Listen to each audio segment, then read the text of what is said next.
दोस्तों, आपका इंग्लिश बोलना क्यों इतना इम्पॉर्टेंट है और क्या आप इंग्लिश के बगैर सरवाइव कर सकते हैं? इंडिया में इंग्लिश कैसे आया? क्या इंडिया का ऑफिशियल लैंग्वेज इंग्लिश है?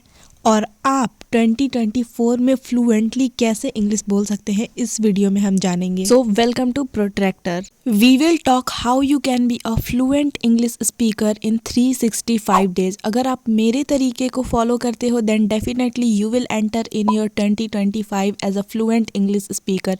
It's a guarantee that I am taking. 2024 is a leap year and you all have 366 days. Trust me, 1 year is a lot of time. By the way, if you are watching this video in the mid of 2024 sometime, it is still a very good time to start. It is not late and most important बता दूं कि इस video के task number 3 और 5 को बिल्कुल भी miss मत करना। अगर तुम उसे मिस कर देते हो तब तुम्हारा इंग्लिश बोलना थोड़ा मुश्किल हो सकता है। ये टास्क 365 डेज का है और क्योंकि 2024 एक लीप ईयर है तो एक दिन आप सबकी छुट्टी। तो टाइम बिना वेस्ट किए चलिए अब इस वीडियो को स्टार्ट करते हैं। भाई, पहले तो ईस्ट इंडिया कंपनी वाले आए थे, फिर ब्रिटिश लोग कंट्रोल में आ गए। उनका सीन था इंडिया में आकर ट्रेड करना, बट धीरे धीरे वो हमारे पॉलिटिकल अफेयर्स में भी इंटरफेयर करने लगे और फिर अंग्रेजी भाषा ने अपनी एंट्री मारी इंडिया में। स्कूल्स, एडमिनिस्ट्रेशन, सब जगह अंग्रेजी ही छा गई। ग्रेजुअली सब लोग इसको अडॉप्ट करने लगे और आज तक अंग्रेजी इंडिया का ऑफिशियल लैंग्वेज है। क्या आपको ये पहले से पता था? अगर पता था तो कमेंट्स में यस जरूर लिखना। दोस्तों, आपका इंग्लिश सीखना बहुत ज्यादा जरूरी है। इंग्लिश सीखना जरूरी है क्योंकि ये ग्लोबल लैंग्वेज है। जॉब इंटरव्यूज, बिजनेस डील्स और इंटरनेशनल कम्युनिकेशन में काम आता है। साथ ही बहुत सारे ऑनलाइन रिसोर्सेज, बुक्स और टेक्नोलॉजी भी अंग्रेजी में अवेलेबल है। इससे वर्ल्ड में कनेक्ट रहना आसान हो जाता है और अपॉर्चुनिटीज का डोर खुलता है। सो थोड़ा सा इंग्लिश सीख लो, काम आएगा। दोस्तों, हम बिना इंग्लिश के भी सरवाइव कर सकते हैं, पर थोड़ा डिफिकल्ट हो सकता है क्योंकि बहुत सारे ग्लोबल अफेयर्स, टेक्नोलॉजी और बिजनेस अंग्रेजी में ही चलते हैं। अगर हमें किसी इंटरनेशनल कॉन्टेक्स्ट में कम्युनिकेट करना हो या ग्लोबल इंफॉर्मेशन एक्सेस करनी हो तो इंग्लिश का यूज करना पड़ेगा। लोकल लेवल पे तो बिना इंग्लिश के भी चलता है, पर वर्ल्ड स्टेज पे थोड़ा टफ हो सकता है। Now let's move on to the task. First task, speak daily for 5 minutes every day for all your 365 days of 2024। सिर्फ सोचना नहीं है, बोलना है। You can talk online or offline और talk to yourself if you want to practice. Better ये रहेगा कि आप किसी दूसरे से बात करें, because when you talk to someone instead of talking to yourself, तब आप अपने हेजिटेशन को भी फेस कर रहे होंगे, आप अपने डर को फेस कर रहे होंगे and that will attach fluency to your speaking. So it is better कि आप किसी और से बात करें rather than talking to your self.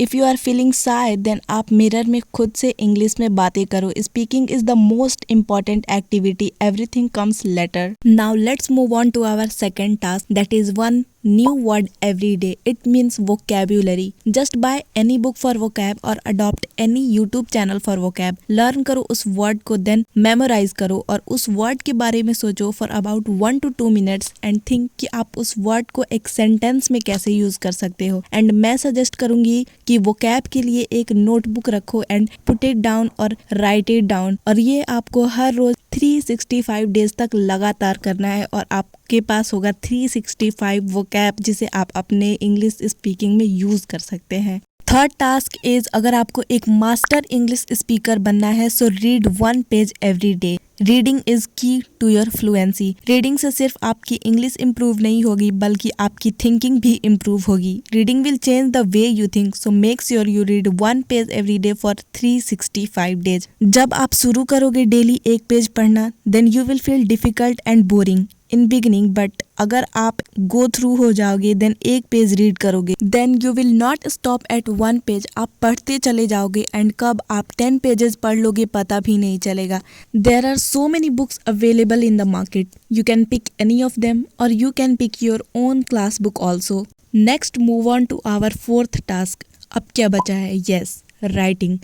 So the task is to write 100 words every single day.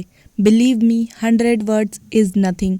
ये एक बहुत ही छोटा पेज है बट ये आप खुद के थॉट प्रोसेस से लिखोगे।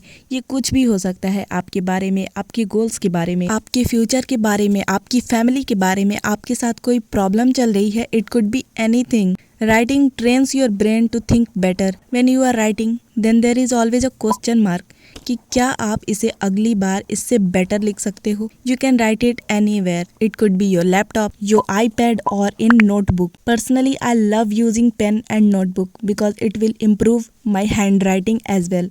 बट आप लैपटॉप या कंप्यूटर का शौक रखते हो, then you can use anything you want. And जब आप एक पेज कंप्लीट कर लो, then read it out loud.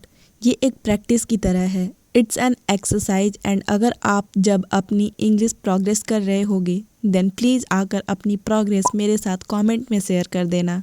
Last task is 1 act of courage daily and this is the most important. 1 act of courage क्या है? इसका मतलब आप इंग्लिश बोल सकते थे लेकिन बोल नहीं रहे हो। You are hesitating, you are taking a step back and instead of owning that moment, you give into your fear and you give into your lack of courage. कैसा होगा कि you do one such act of courage daily?